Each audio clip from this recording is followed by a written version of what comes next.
Long before there was the Phillips County, Arkansas community of Lakeview, there was the serene, majestic beauty of its most recognized landmark, the 6 miles long, 4 miles wide fisherman's heaven known as Old Town Lake.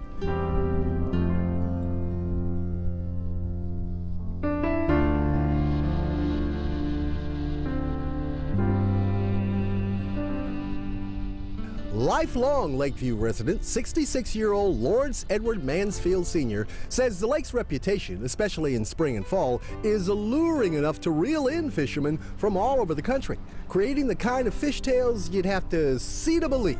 He caught a 35-pound catfish that there with something like about a 6 or 8 pound test line. Now, wait a minute now, you on a cane pole.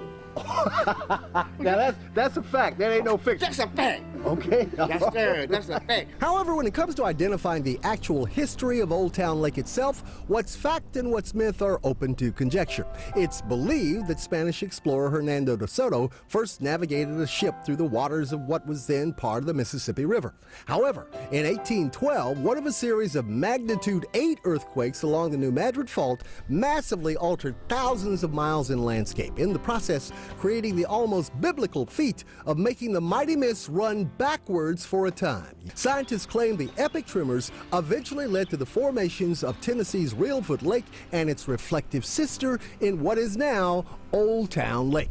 Yes, sir. However, I like Mr. Mansfield's simpler explanation of the phenomenon a whole lot better.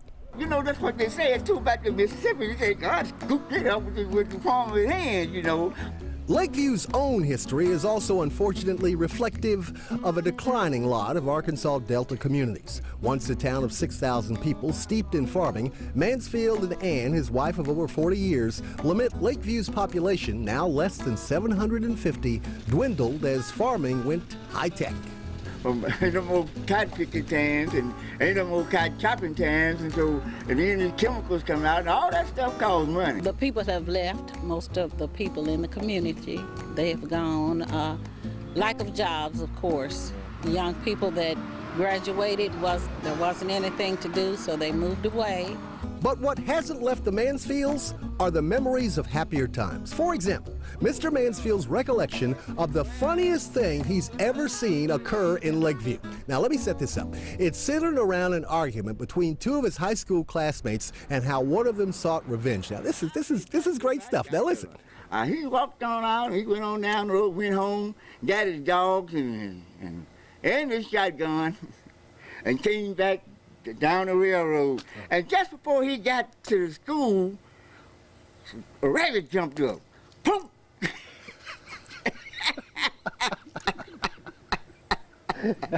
you know, that was one of the funniest things, you know.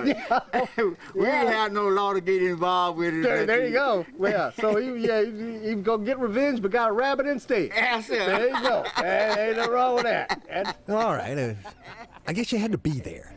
But while stand-up comedy wouldn't seem to be in Mr. Mansfield's future, there is and probably will be two constants in his life: his love of Lakeview.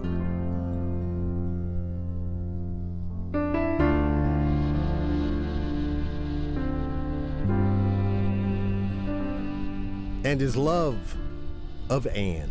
God's will and God's will, and help of the Lord and a good, stout, strong wife.